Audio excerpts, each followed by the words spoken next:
Hello, I'm Dean. I'm Kyra. Welcome back to the channel. Now, we have noticed that we have a lot more people watching the channel than are actually subscribed. So if you guys can go ahead and hit that subscribe button, then you will know when we are getting ready to drop a new video or go live. So today we're going to talk a bit about some of the stuff that's going on in the United States, because a lot of people are being laid off right now, particularly from federal jobs, but also in general as businesses become less certain in the current state of affairs there.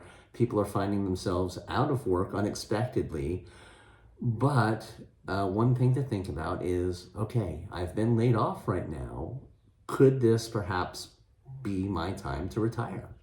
And we felt like we've been doing all these different videos about the different, parts of retiring, and we couldn't really ignore what was happening any longer.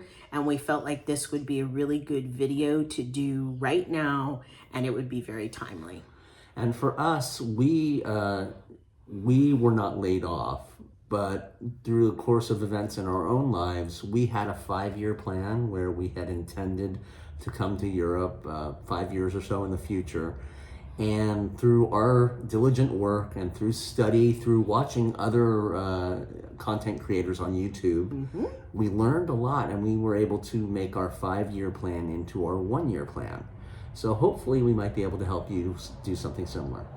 So today we wanted to talk about how maybe instead of a layoff, you can start to look at this situation as your exit plan if you are planning on leaving the United States and moving overseas.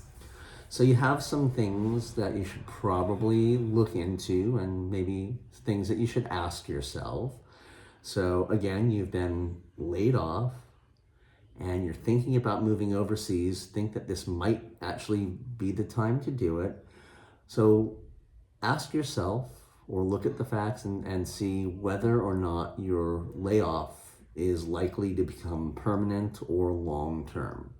Because if it's likely to become long-term, then the other thing you have to think about is how long it might take you to get reemployed in the current climate. For instance, if loads of people are getting laid off and all those same people are looking for jobs, and you're a little bit older anyway, maybe you were planning on retiring sooner, then this might be a really good time to think about speeding up your retirement. Right. So you can look. We looked at our age, and we looked at, okay, were we planning on retiring soon anyway? And if you're in a case where you've been laid off, were you planning on retiring in 5 years? If you were planning on retiring in 5 years, do you have the assets, do you have the planning, and do you have the will and desire to make it move a little bit quicker? The other thing to think about for a lot of us who are over 50, over 60, a lot of times in the workforce, you are competing with younger people who they can pay a little bit less than they will want to pay you. And so a lot of times, even though companies aren't supposed to practice this, you can run into ageism, and it can take you a little bit longer perhaps to get that next job than you wanted to. So now it's time, if you've decided that you're going to take the leap and actually try to retire overseas, we should look at the nuts and bolts. Where we are in Portugal, there's a visa system, and there's a couple of different types of visas. I'm not going to go into all the details. We might do that on another show, but we're here on the D7, the retirement visa.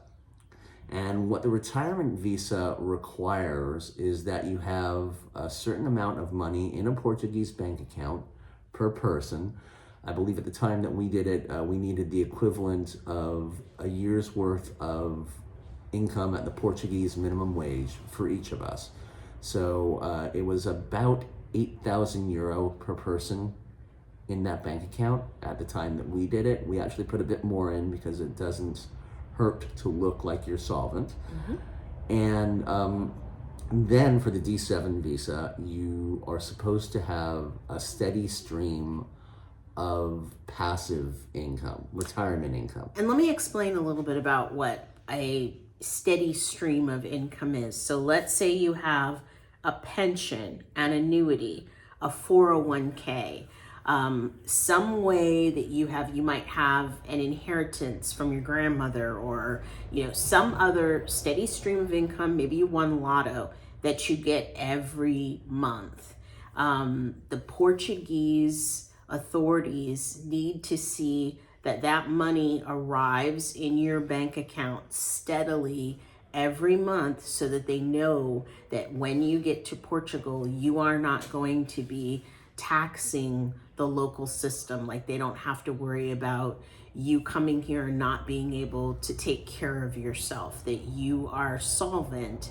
And it'll help the situation as far as them being able to approve you move a lot faster. Right. And one thing to consider also is that if you own a home and you're going to rent it out, that would also be considered a stream of passive income.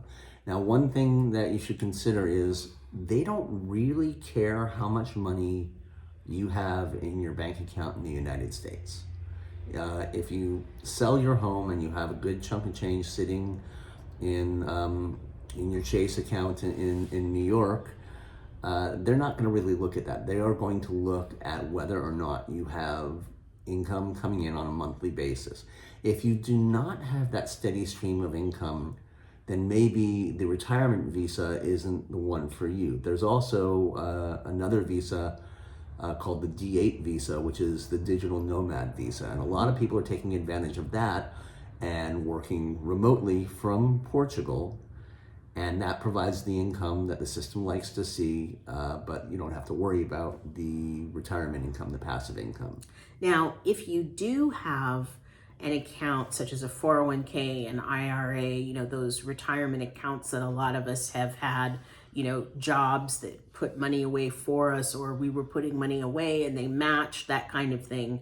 Are you old enough to have access to that account?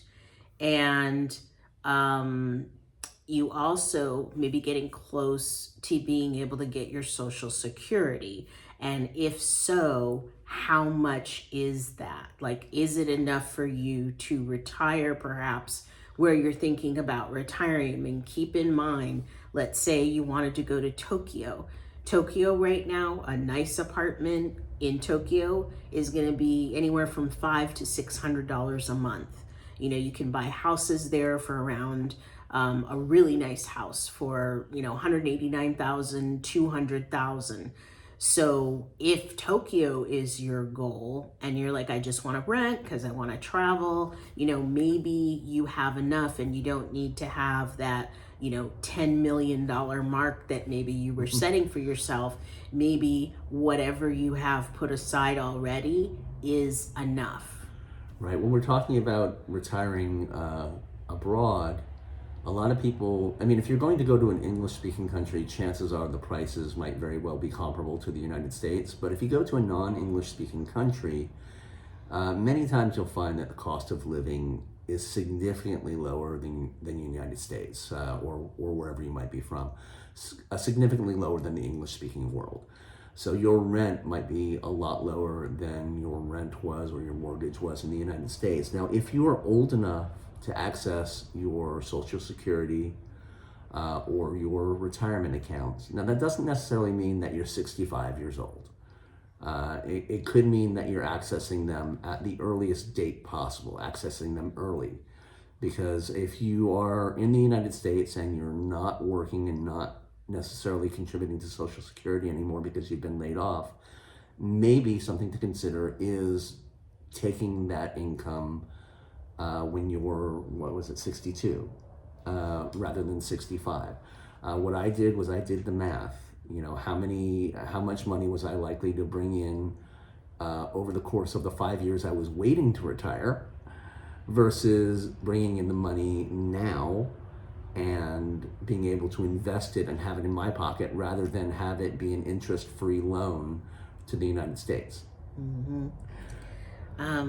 The other thing is, if you don't have access to anything and you're like, I still want to leave and I'm willing to work, one of the things you may want to do is, when you finish this video, go to YouTube and type in work from anywhere jobs. There will be a lot of different people who that is their specialty, and those jobs will come up, and perhaps instead of being in that pool where everybody else has been laid off, let's say you're in Washington, D.C., and there's a whole slew of people that have been laid off in Washington, D.C., and you're looking for another job in Washington, D.C., take yourself out of that situation and put yourself in the work from anywhere pool that maybe everybody else is not looking at, and get a job where they're going to send you a laptop. Figure out something that seems like something that you could stand to do, and that the timing is going to be right for you, because sometimes they want you to work like California hours or New York hours. Is that going to work for you?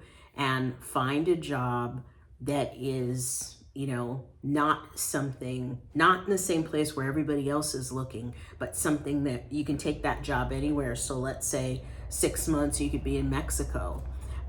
These digital nomad jobs do this, and then you pick up and you're like, okay, now I'm going to Finland, and then you pick up and you're like, I'm going to Belize. That you can just take that job wherever you go and work it. Mm-hmm. That might be an option for you to look into. And whether you're going 5 years from now, or whether you're going next year or a few months from now, and wherever you're going, look at your passport. If you don't have one, you should get it now, because with the current political climate in the United States, I know passports may be delayed. So if you don't have a passport, or if your passport is up for renewal soon, Mm-hmm. take care of that first thing. Anyway, regardless of what you do, it'd be a good idea to have your passport. Right, and keep in mind, in Europe, for a lot of the different countries, you can have 2 months left on your passport and travel, but 2 to 3 months for some countries. And once again, disclaimer, don't take my word for it. Look it up for yourself before you go, well, Kyra said da da da da da, now I'm stuck in customs. Don't do that. But to get back into the United States from a foreign country, let's say you've been living, in Germany, in order to go back into the United States, you have to have at least 6 months leeway on your passport. So make sure that you are looking at when that date runs out before you leave. Of course, you can apply for a new passport once you are overseas. But like Dean was saying, we don't really know what's going on with, the government right now, and what kinds of things, which departments they're going to decide to close. So our recommendation is go ahead and apply for that passport, have that passport in hand. It is good for 10 years. And then you can go anywhere. You can go anywhere the passport will allow you to go. And there are, a lot of countries like Mexico that you can go to and, be there for 6 months with your feet in the sand. And then you can kind of figure out, okay, where am I going from here? So back to the income situation for a bit. I wanted to hit on one thing. It is entirely possible that you might have a hobby that you could turn into extra income, and that could look like your passive income on your balance sheet. Kyra took up pattern design, and she designs things like wallpapers, and that could be an income source for you. It was something that she did to relieve the stress while we were moving. Me, once upon a time, a long time ago, I was an actor, and lo and behold, I'm being paid to act again in Europe, of all places.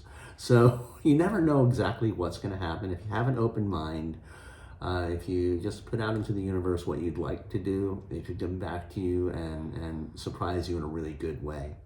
So, it might be less expensive to live where you're thinking about going. So let's say you're interested in going to Greece, and you look it up, and a nice apartment not too far from the beach is going to cost you $950, and right now your mortgage might be $3,000, $4,000, $5,000. Well, even if you just pick up for a little bit and move to Greece, perhaps with your little nest egg that you have, it might be a better, maybe just take a sabbatical for a year and, figure out what you're going to do after that. But, definitely, as we've said in some of our other videos, think about the heat, because it is warming up in, certain countries. If you are not comfortable in over 100 degrees, don't move into an apartment that doesn't have air conditioning. Okay.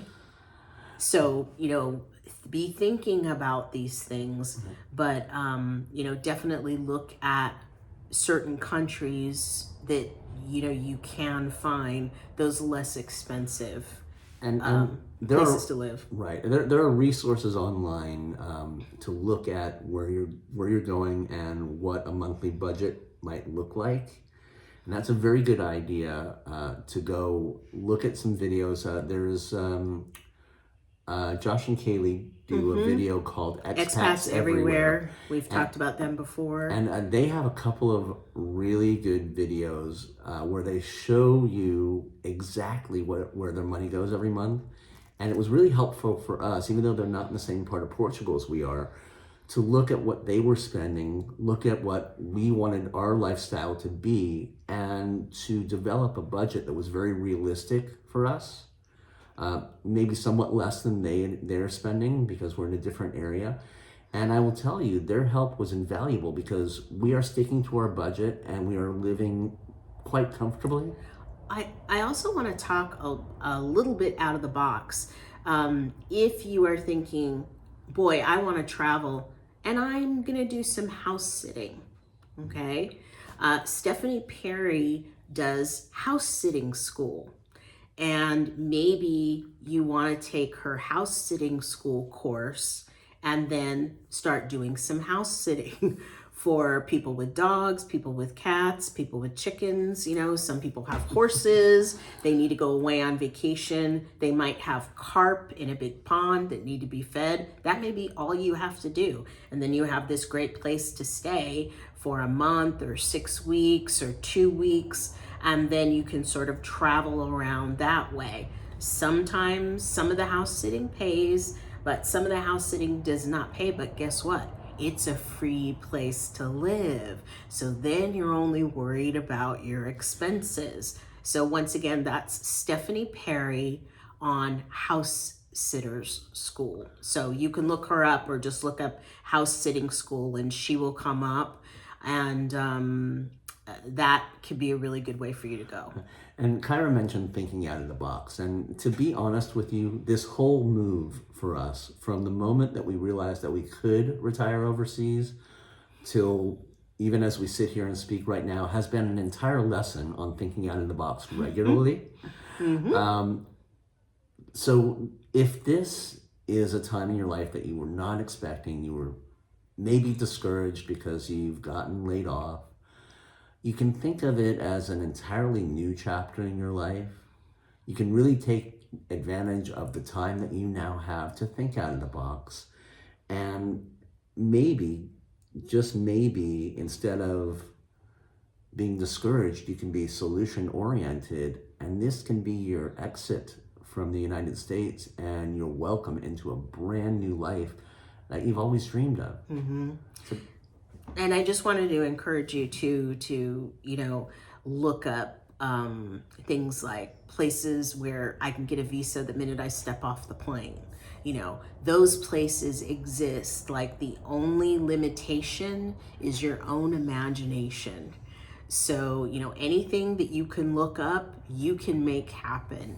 And I just want to encourage you, because we were probably the two least likely people to end up living overseas, except we knew we loved to travel and we loved Europe. But I don't know that even we seriously thought that we would end up living overseas. It was a dream, and it became our reality. So we just want to encourage you that you can do it if this is something that you want to do.